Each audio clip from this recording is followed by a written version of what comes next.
One arrives in Australia with the transfers starting to pick up as we head closer to the deadline in this mid-season transfer window. The teams and drivers have got 2 weeks left to get their deals done before the transfer window ends. First of all, Nico Hulkenberg has demanded that he needs to leave Renault as soon as possible. Hulkenberg is fed up with Renault and has decided he needs to leave. But we'll find out in the breaking news section why that's not going so well for Nico Hulkenberg.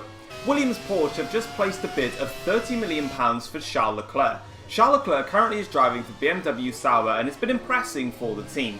BMW Sauber haven't quite really been there, and there have been some talks of a takeover over at BMW Sauber. However, Charles Leclerc is still performing well, and Williams Porsche want to get rid of Antonio Giovinazzi, and they're going to try and do that with placing a whopping £30 million bid in for Charles Leclerc. This seems like a pretty normal deal. However, Ferrari still have a contractual agreement with Charles Leclerc to take him if they so wish. So really, it's not going to be that easy for Williams just to snatch him up like that. Next up then, this is a source quote, so we're not 100% sure if this source is reliable, but it's confirmed that Esteban Ocon is unhappy with his treatment at Force India and wants to leave. Now we know for a fact that Ocon definitely wants to leave Force India, but we're not 100% sure whether it is to do with the treatment or if it's something else. All of the news that we've been brought in is it's to do with the treatment, however we'll just have to wait and see on that. Finally, McLaren have made a bid of £15 million for Nick de Vries, who's currently racing in F2. McLaren have said that they're unhappy with Stoffel van Dorn and they believe that Lando Norris is putting in the performances that Stoffel just isn't. And McLaren want to make a new recruitment and bring in Nick de Vries instead of Stoffel van Dorn as a replacement for him for the rest of the season. Finally then, we've got some breaking news then. So, Nico Hulkenberg, as we saw in the transfer centre, has had enough with Renault and faces an issue though trying to actually leave his team. Nico Hulkenberg has decided that his time at Renault is up and he wants to leave. Now, Nico Hulkenberg's contract actually expires at the end of next season after he signed a long-term deal.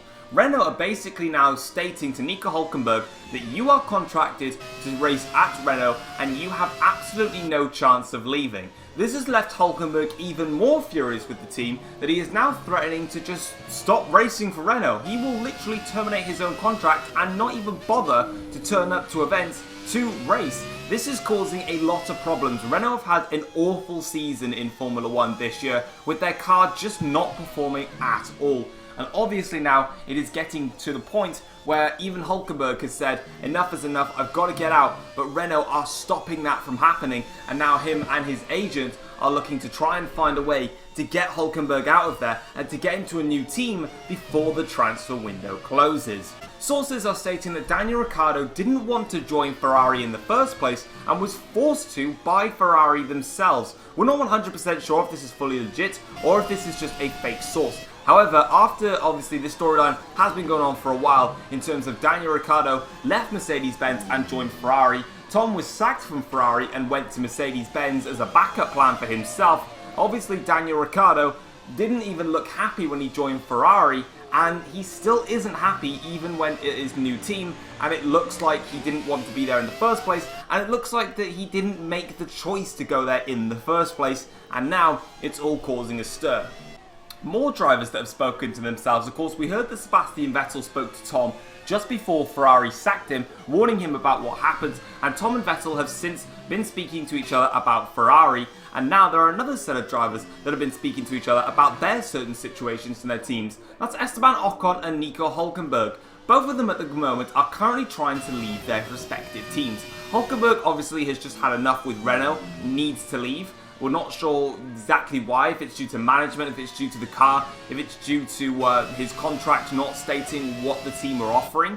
But he wants to leave, and obviously Ocon, as we suspect, is unhappy at the team due to management systems, and both of them have been speaking to each other, trying to give themselves a little bit of sympathy towards each other as they're looking to now try and work together to try and get themselves out of their respective teams. This doesn't mean that both drivers are going to be going to the same team as each other. This is just trying to find a way to work out as a bigger unit how to get out of their respective teams. Also, this has not been helped for them by the fact that Force India and Renault have fined both Hulkenberg and Esteban Ocon for their conduct during this tough time. Of course, Force India have had quite a rough start to the season, but have really picked themselves up in the second half of the season. Renault haven't scored a point yet and are bottom of the Constructors' Championship, and now, of course, it gets even worse with both of them suffering a fine for their actions. It's not going to be an easy road for Ocon and Hulkenberg, and they've not got long left until that deadline closes for the transfer window. Finally then, having a look at the news heading into the Australian Grand Prix about where the cars stand heading into this race weekend. Mercedes-Benz are looking very, very strong here in Australia. In the British Grand Prix, they were seen to be struggling all round with their car, but they're looking a lot stronger here in the Australian Grand Prix. However, both Lewis Hamilton and Tom Fox are playing down their expectations for the Australian Grand Prix, as both of them are struggling with balance issues. Tom seems to be struggling in the high-speed corners with understeer in the car, and in the low-speed corners with snaps of oversteer. Lewis Hamilton also is having problems with the balance of the car. However, he is not experiencing much in terms of the oversteer segment of his car, but is definitely struggling with understeer. So Mercedes still don't think that they're close enough to beat Ferrari here in Australia. Fernando Alonso is feeling happy with the setup on his car heading into the Australian Grand Prix. Fernando Alonso has enjoyed quite a tough season with Red Bull, but it's definitely been a good season for him, with podiums coming his way and also some good scoring points. And he feels happy with his car heading into this race. Speaking of Renault, who have been the highlight for today's episode, they are really struggling for just any form of performance. They're struggling for straight line speed, they are struggling for grip, handling, traction, braking, you name it. Renault have not got any of it, and it looks like it's going to be yet another rough weekend for the French team. Yo, what's going on guys, it is Foxy98 here, and welcome back to a brand new video for you guys today here on the channel. Today we are here for the 7th round of the F1 journey, and as you can see we are here for our first qualifying run here at Albert Park in Australia. And overall, I was actually pretty happy with the car. As you would have seen in the practice pointers, I felt that we were very competitive, but we were definitely struggling with understeer a lot. In the car, it was very apparent, and that's one thing that I've noticed between the Ferrari car and then driving this Mercedes car, is the Ferrari has got much better handling than the Mercedes, and it was quite evidential.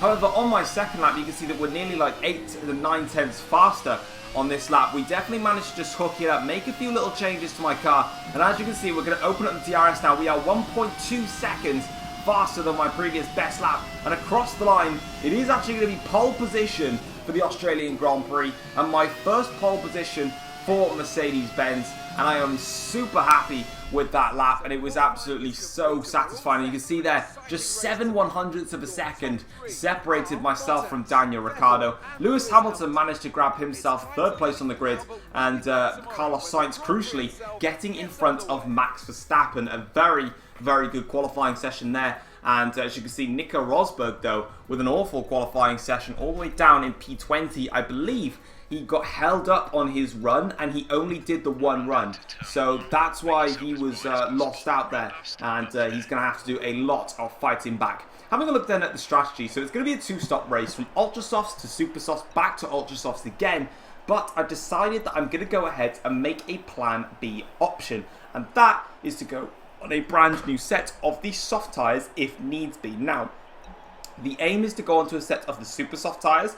That I still kind of want to do, but if I think that the tyre wear is good enough and I can do it, I will go for the 1-stop. But anyway then, we're on the grid here now for the Australian Grand Prix. We've got 5 red lights here for this Grand Prix, and it's lights out. We go here to start the Australian Grand Prix. It's been a good start from us, actually. Very clean getaway there. Hamilton gets a good race getaway as well. Verstappen in the background with an awful start there, and we blitz it in towards the first 2 corners. Ricciardo now under some pressure here from Lewis Hamilton as they go side by side in towards turn 2. It's been a very good start from us, though. They're going to go 3 wide now. I think that's Fernando Alonso in there who fancies going in on board of them. 3 wide now. They just seem to can't keep it together. It's Sainz that was in the middle of this. Ricciardo stays in front. Hamilton Hamilton now still alongside, and somehow, despite the fact that the Red Bull was side by side, he's lost out. Hamilton manages to hold his own, and he's up into second place. It's a 1-2 start for Mercedes-Benz, and Toto Wolff will be banging his fist on the desk in happiness about that one. And on to the end of the first lap now. Hamilton there, you can see ahead of Ricciardo,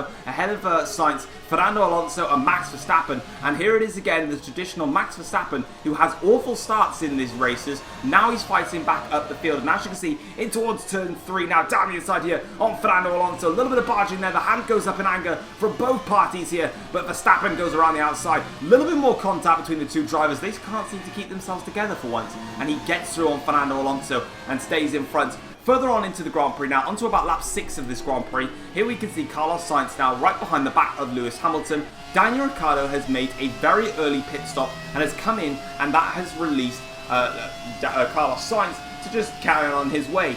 Apart from the fact he can't really do that because he's now under pressure here from Max Verstappen around the outside and towards turn 1. Makes it stick to go towards the left-handed kink of turn 2. You can see myself and Hamilton just up the road, but Verstappen now with another blast of DRS here in towards turn 3 now. Will he make this one stick? He's going to have to go around the outside to make this one work on Carlos Sainz. And it's actually a bit of a tough fight here for Verstappen. Sainz putting up a great fight. And this time, though, unfortunately, Sainz has to yield off there as Verstappen will go right round the outside. Cost Carlos Sainz the time, and unfortunately for him, that is not going to work out in his favour, as unfortunately for us, well, not unfortunately for us, but as soon as Verstappen made that move, the virtual safety car actually came out, and the VSC held on all the way until the end of the lap. Annoyingly, it didn't quite press onwards until I could get into the pits and take advantage of the VSC, but nevertheless, it's not really that much of a problem. We're going to strap on a set of super soft tyres, but unfortunately, we've actually been held up by the Ferrari of Max Verstappen, so crucially for Max, he's gained some crucial time on us now because, well, I got held up by him. So, yeah, a bit frustrating there that I got held up by Verstappen, but it is what it is. And nevertheless, we still maintain track position on Verstappen. And now we've got one of the Force Indians here. I think this is Pascal Wehrlein. And we're just going to come out in front of him here. We're going to have a compromised run. And this might just give Pascal Wehrlein a little opportunity here to have a look. I'm going to have to be quite wary here now. Going a little bit defensive in towards turn 3. But I've just realised I've just got a little bit more time in hand there. And I managed to stay in front of the Force India Pascal Wehrlein. And speaking of the Force India Pascal Wehrlein, for Verstappen, meanwhile, he now decides that he needs to get past him as quick as possible, as he's been held up by the Force India driver for a whole lap, and I just about get in front of Lewis Hamilton there, and that was actually quite close, and I was really worried on that lap. You can see myself leading this race ahead of Hamilton, ahead of Verstappen, who's on ultra soft tyres, so Max Verstappen is doing the opposite to what me and Lewis Hamilton are doing. Verstappen is going on to the ultra soft tyres, whereas me and Hamilton have gone on to the super soft tyres. Someone who's also doing a different strategy is this man right here, Lando Norris. He is currently racing and he's in P2 and he's on the soft tyres. So he's going a long way into the Grand Prix, trying to make the one-stop work for him. And we'll have to see if it pays off as we come down the straight now here. We're going to be attacking Lando Norris, and this should be quite a simple move for us. Down the inside in towards turn 1. Lovely overtake there, and in front of Lando Norris in due course there, and we can continue on our way. But you can see there, just in the background, Hamilton is under a huge amount of pressure here from Max Verstappen, so he really needs to get this one done. Look at that, Verstappen all over the rear of my teammate there, Hamilton, and Norris there cuts off Verstappen just so slightly there, and Hamilton now has a little bit of breathing room here and can try and pull away now. As you can see, he is doing just that, and Verstappen really needs to get past this McLaren as quick as possible and round the outside in towards turn 4 here, or turn 5, whatever it is. And you can see he just makes that one stick. Fresh set of ultra soft tyres versus a worn set of soft tyres. Norris, though, showing that fighting spirit that we've seen this season from the young rookie, and he manages to just give him a little bit of an attack there. And as you can see, this is a replay of myself overtaking Lando Norris here, and this is what it looked like on board. So as you can see, we go down the inside now, and as you can see there, pretty clean overtake there. It actually wasn't that as difficult. I thought on the replay cams it just looked a little bit difficult, and then you can see behind all of the drivers basically just having a lot of chaotic action for all of them, which is completely fine because it allowed me to get on through. On to lap 20 of the Grand Prix now, and once again the virtual safety car came out and ended at pretty much the exact same spot as we nearly went into the wall there. And as you can see now, we are coming in for our second stop of the Grand Prix and our final pit stop. We are not making any more, and I did decide, obviously, as you would have seen in the Grand Prix, to go ahead and stick with the two-stop strategy, of going from a set of ultra soft to a set of super softs to a set of ultra softs again. So I did stick with it. I think the one stop maybe is definitely quicker around here, but I just didn't know how much pace I had to compare myself. so I decided against it. And as you can see here though, this is going to be a big problem for us because around the outside goes Max Verstappen up into a net P1 now in this Grand Prix. Obviously Verstappen pitted a lot earlier than I did. Now remember, Verstappen was on ultra soft tyres in the middle stint,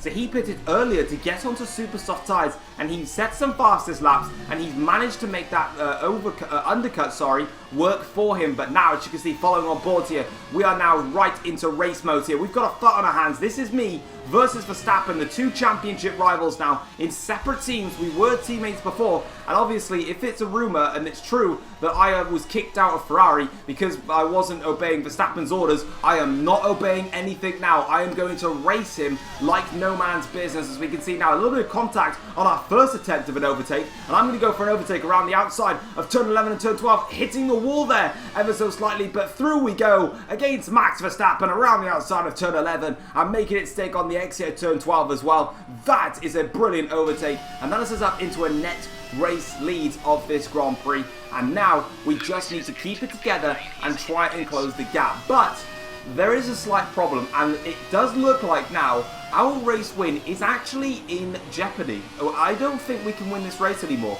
and there's a specific reason for it. We're on to lap 21 now, we're about to start lap 22. Hamilton pits for a new set of ultra soft tyres, and you'll see right here that he actually rejoins behind Verstappen, so Verstappen made the move stick.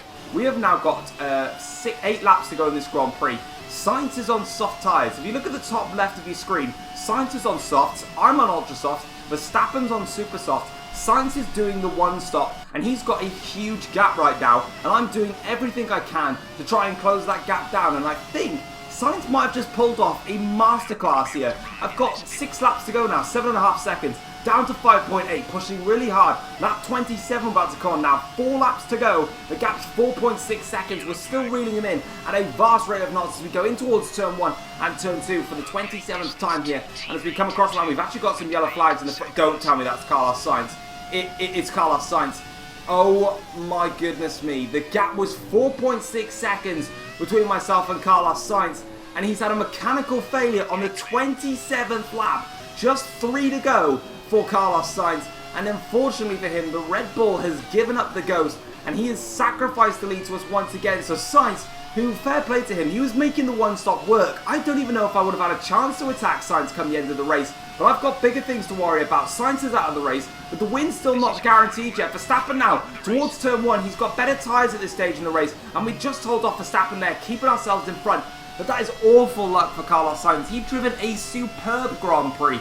He did the ultra soft to soft tyre strategy, and it was paying off. I mean, with 4 laps to go, the gap was 4.6 seconds, and you never know what Sainz could have done. He could have easily managed to stay in front, and he kind of just proved that the one stop was actually really the best way to go if you think about it overall. And yeah, I'm really actually quite disappointed for Carlos Sainz.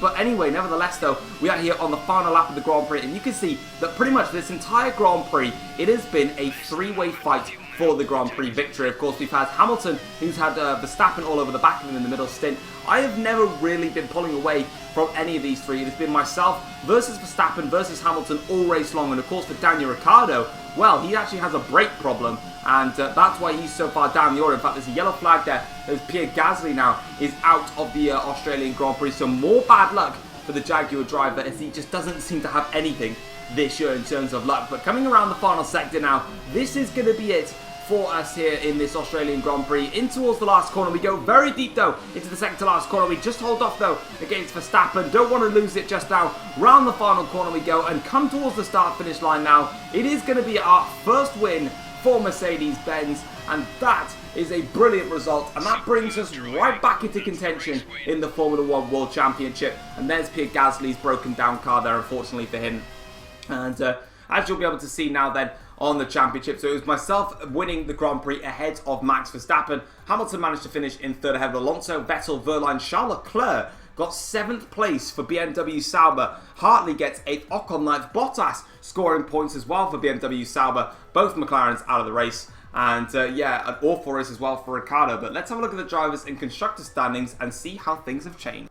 So taking a look at the driver's standings then after this Australian Grand Prix, you can see that Max Verstappen still leads the World Drivers' Championship with 124 points. However, the gap is now down to 4 points between Verstappen and myself after I managed to pick up the race win today. That leaves the gap at 4 points with myself on 120. Daniel Ricciardo now becomes very much separated from this championship battle. Of course, in the last race, he was right up there in contention for the championship, but after scoring no points today, leaves himself in a distant third place, a long way off the pace, with Lewis Hamilton on 79 points, getting himself closer to Ricciardo. Vettel stays in 5th on 53 points ahead of Fernando Alonso, who has closed the gap down to between himself and Vettel. Sainz, Norris also failed to score points. Hartley managed to pick up some critical points as his battle with Pascal Wehrlein hots up, with Wehrlein getting some good points. Sergio Perez failed to score as well as Stoffel Van Dorn. Charles Leclerc moves up to 13th in the table after scoring more points,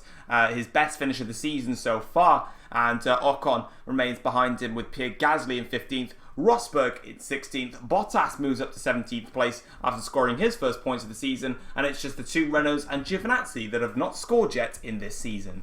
Moving on then into the Constructors' Championship, and as you can see, Ferrari are still very far clear at the top of the championship. They're on 232 points. However, their championship lead has been cut by 22 points against Mercedes-Benz after Mercedes managed to pick up 40 points compared to Ferrari only picking up 18 today. Aston Martin Red Bull Racing still a long way off in a lonely third, and Audi remain in 4th. McLaren in 5th but are getting closed down now by Jaguar. Force India are also in the run to get on top of Jaguar in the championship. Williams Porsche failed to score points. BMW Sauber have 8 points in their back pocket, and Renault have yet to score a point. But guys, that is going to be it for the F1 journey for this week. If you have enjoyed it, feel free to drop it a like, subscribe if you're new around here as well, and I will see you guys for the next episode where we're going to find out more about what is going on between Ferrari and Daniel Ricciardo. Also, we're going to find out what's going on with Force India, Renault and their respective drivers of Hulkenberg and Ocon, as they have brought themselves right into the scenes by demanding to get out of their respective teams. Until then guys, I will see you next time. Take care all. Peace.